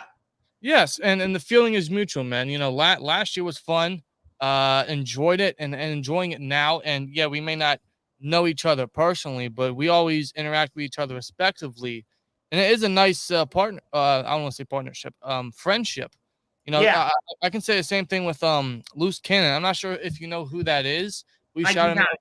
Well, he's a Browns fan and a Blue Jacket fan as well, but he's very respectful. And he was kind enough to send us a Christmas package last year, so we had to return the favor because we just thought it was the right thing. Mm-hmm. And we just interact, every now and then, especially this upcoming week. And it's the same relationship that we have with you. It's awesome, man. And that's what makes football so fun. You interact with all these other fans from different fan bases and other teams. Although we may be rivals, the Steelers and the Browns, it's still nice to interact and talk about the teams and the upcoming matchups and just have a respectful talk of the teams. And this is a lot of fun. And shout out to Jarrett as well. He's a Ravens fan. He lives in Baltimore. He just enlisted himself in the Army. So congrats to him, man. Yeah, congrats to him. But that shows you, even though we're rivals, we can build. Who turned off the camera? You? Oh, come on. My God. Baker, come on, man. Why do you continuously interrupt all my live streams? Baker, I mean, seriously, bro. You did this last week. Yo, Baker, since you're here, by the way, love the hat. Are you signing with the Browns? Are you extending with the Browns? Come on, you got to give us a little hint. Like, come on, man. Well, I was thinking about signing with the Browns, but I think I'm just going to do commercials. I think I'm gonna take this chick on Facebook behind the Cheesecake Factory. Oh God! All right, Baker, you got to go. Get out of here. All right, Baker, thanks for stopping by. But Oh my God. All right, I'm back. Oh my God, my cheeks hurt. Baker hijacked the live stream, man. That was amazing. It's not the first time Baker's done this to us. No, it's not. There you go. I'm But trying I will say he's been very good at keeping this place tidy. He is our maintenance man here in the JBN laboratory. I mean, he does such a good job for the Brown Stadium. So yeah. Yeah, I hired him instantly. I mean, look at this place. It's nice and neat. Everything on the walls looks straight. I mean, look how the laptop is set up, man. It's beautiful, man. Not a speck of dust over here. He even placed his stickers properly, man. Look at You He did. did. He did. So, But okay, I want to get back into this game because you brought up the whole Baker Mayfield commercial thing. Great job with the hijack, by the way. That was amazing. But like I said, not the first time he's done this to us. But I get so frustrated, and my dad yells at me about this because I'm like, Baker Mayfield, you have not earned the right to be in those commercials. You haven't. And like people will yell at me and say, yes, he has. He's the quarterback of the Cleveland Browns. He's in the NFL. So freaking what? Yeah, exactly. So freaking what? What has he done? Honestly, I feel the same way when I see Juju on these commercials. Like he was on the Pizza Hut one with AB. That's odd looking at it now. But I see all the time, especially on Facebook, he does these Facebook sponsorship. Right. He was even in a Super Bowl commercial for a video game, I think, or a video game animated like commercial. And it's like, Juju's got charisma, but it's like when he's on the field, he doesn't really do much. But it's all because of their what's the word I'm looking for? I suppose following is the best word I can think of. Yeah. Which I get, but I don't know. When you look at these commercials, you already know what you're thinking. Like, why is he still on a commercial? What's he doing nowadays? Yeah. I'm like, I see the commercials and I'm like, you were the number 1 overall pick and you are getting heavily and badly outplayed by Lamar Jackson, who was the last pick of round 1, and you are getting wrecked by Josh Allen, who is the number 7 overall pick. Yeah. You're lucky Sam Darnold and Josh Rosen fell off the face of the earth. Yeah, exactly. Just imagine. I'm actually going to have to get off soon here. I don't want to sound like a Baker hater, but I don't know what to do with him. I really don't. This is kind of hard right now, right? Yep. It's the same. You guys are in the same position with Ben. It's like, what do we do with him? I get it. Because, like you said, we have the same issues. I was just thinking that before you even said it, man. You literally read my mind. So it's like I have ESP. Exactly. Yeah. But I think it's just about time to wrap things up. You guys all right with that? Totally, Yeah. man. I'm fine with it, yeah. All right. Yeah, I didn't realize what time it was. It is 9 o'clock. So Yeah. So I really appreciate you guys coming on the show. Should be a fantastic game on Sunday. Should be. Hopefully we come out with the win so I can, play respectfully, rub it in your face. I'm not going to, drop a bunch of F-bombs and all that. But either way, I'm looking forward to seeing both of your reactions, especially yours, Twins, because your reactions are some of the best I've ever seen. Especially your reactions to that Packers game. Yeah. Oh my God. You talk about the rant master. Look no further over here, bro. I mean, listen, when I get angry, when I get frustrated, I will let out my thoughts. But even JB on his streams, like he gets loud and frustrated. Like that's just how passionate we are. I still don't. I don't know how I'm not demonetized. I don't know. And I have a very high RPM, which is nuts. But right. I'm trying to get monetized right now, so I wouldn't say it's easy, but it can be depending on what you're doing. Maybe when we get off here, I'll give you some quick tips and stuff. Okay, because I'm right now. I think I checked. I'm at like 416 subscribers, something like that. Yeah. I have some ideas I could probably run by you. Let me check my channel super quick. I think it's 416. Oh my God, this Smith, please. No, my bad. Wait, what? 417. Okay. Off by 1. But you guys got any closing thoughts or anything? I'll start, man. I'm hoping for a very respected, fun game Sunday, man. Let's keep it clean. Let's keep it respectful. It's Steelers Browns.